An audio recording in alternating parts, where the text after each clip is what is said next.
안녕하세요.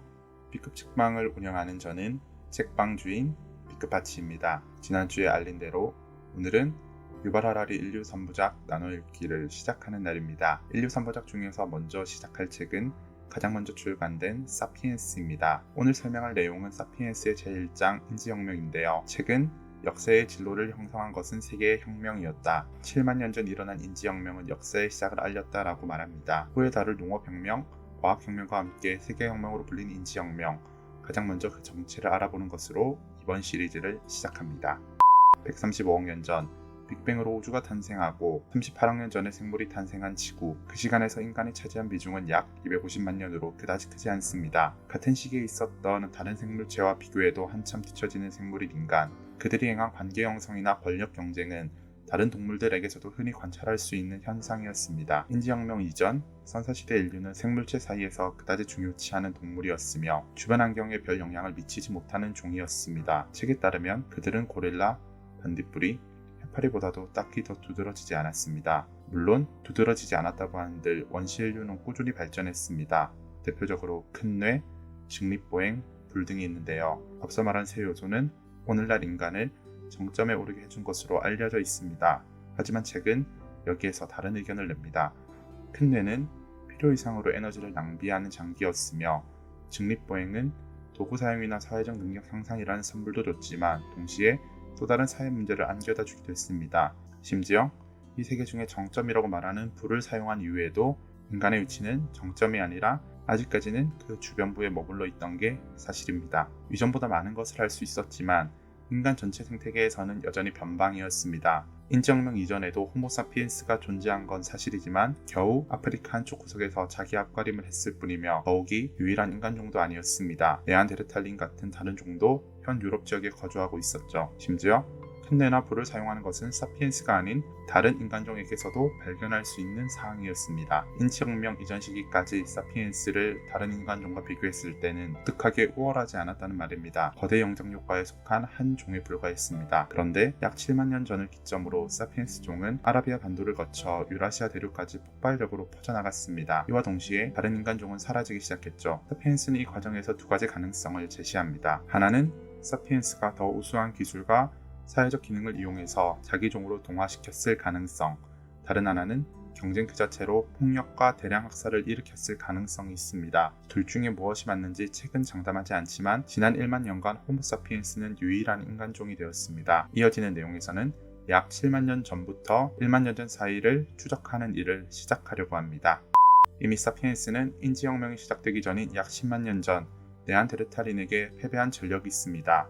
하지만 이는 7만 년 전을 기점으로 변하기 시작합니다. 사피엔스가 이전과는 다르게 무리를 지어서 이동하기 시작했으며 이들 무리 속에서 종교와 상업, 사회계층화가 일어나기 시작한 것입니다. 현재까지 대부분 연구자는 이 업적의 원인을 인지혁명이라고 밝히는데 약 7만 년 전부터 3만 년 전 사이에 출현한 새로운 사고방식과 의사소통 방식을 뜻합니다. 지식의 나무 돌연변이라고 불리는 이 유전자 변화를 통해 사피엔스의 뇌 배선이 바뀌게 되고 사피엔스는 전에 없던 방식으로 생각하며 완전히 새로운 유형의 언어를 사용해서 의사소통을 할 수 있게 되었습니다. 순수하게 우연히 발생한 이 언어는 무엇이 특별하기 때문에 다른 인간종을 이기고 사피엔스를 유일한 인간종으로 만들었을까요? 가장 첫 번째는 우리의 언어가 놀라울 정도로 유연하다는 점입니다. 사피엔스는 제한된 개수의 소리와 기호를 연결해서 각기 다른 의미를 지닌 무한한 개수의 문장을 만들 수 있습니다. 이를 통해 우리는 주위 세계에 대한 막대한 양의 정보를 받아들이고 저장하며 소통할 수 있게 됐습니다. 다른 동물도 의사소통을 하긴 합니다만 과정부터 결론까지 자세하게 묘사하는 것은 사피엔스가 유효했습니다. 심지어 이를 바탕으로 사피엔스는 더 복잡한 행동을 계획하고 수행할 수 있게 됐습니다. 다음은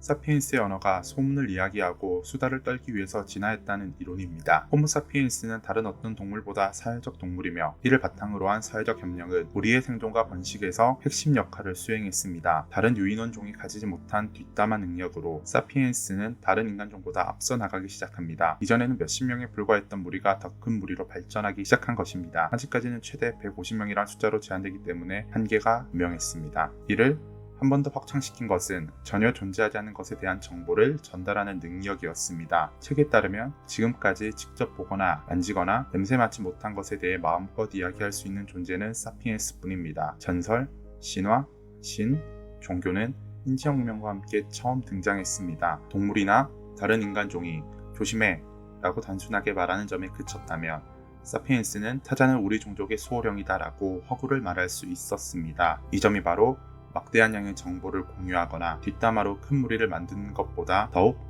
독특한 능력이라고 말할 수 있습니다. 허구는 위험한 오해를 부르거나 주의를 흩트릴 가능성이 있습니다. 당장 생존하기도 버거운 환경에서 보이지도 않는 것을 말하는 건 시간과 에너지를 낭비하는 일이기 때문입니다. 하지만 사피엔스는 이 허구 덕분에 단순한 상상을 넘어서 집단적으로 상상하는 능력을 가지게 됐습니다. 이 집단적인 상상은 신화로 발전했고 이 신화 덕분에 사피엔스는 많은 숫자가 모여 유연하게 협력하는 유례없는 능력을 가지게 된 것입니다. 이는 앞서 말한 것처럼 동물은 물론이고 다른 호모종에게서는 발견할 수 없는 능력이었으며 사피엔스가 세상을 지배하는 이유가 됐습니다. 즉, 유연한 언어, 허구의 등장과 수용, 공통의 신화라는 세 단계가 사피엔스를 모든 생명체의 정점으로 이끌었다고 말씀드릴 수 있겠습니다. 이는 인간의 협력 방식도 바꾸었습니다.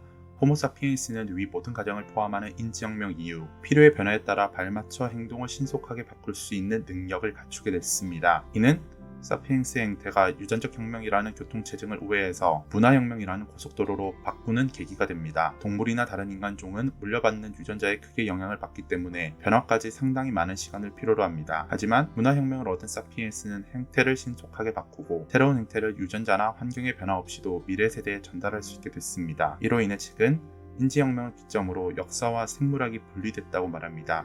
인지혁명 이전에 사피엔스는 동물은 고사하고 다른 인류종과 비교했을 때도 생물학적으로 뒤진 경우가 많았습니다. 지금도 인간의 침팬지와 1대1 내지는 10대10 대결에서 신체적으로 상대가 안 된다는 점이 방증합니다. 생물학적 위계에 역사가 종속됐음을 보여준다고 말씀드릴 수 있습니다. 하지만 인지혁명 이후 사피엔스는 다른 동물이나 종에게 뒤지지도 않으며 생물학적 위계로 경쟁할 필요도 없어졌습니다. 사피엔스는 완력보다도 보이지 않는 허구를 믿는 능력으로 협력하고 변화함으로써 이들과 경쟁에서 우위를 차지하고 모든 이들을 넘어서 정점에 다다르게 된 것입니다.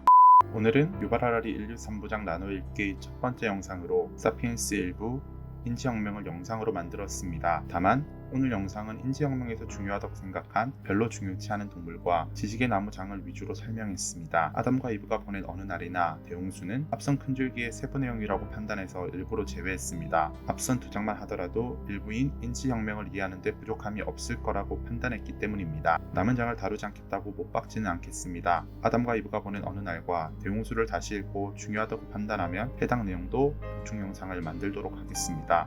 다만 그 순서는 제 임의대로 바뀔 수 있다는 점을 여기서 밝힙니다. 10월의 중반을 넘어가는 화요일도 열심히 또 행복하게 보내셨으면 좋겠습니다. 오늘도 제 책방에 방문해주신 모든 분께 감사드리며 영상도 시청해주셔서 감사합니다. 그럼 좋은 하루 보내시고 안녕히 가세요.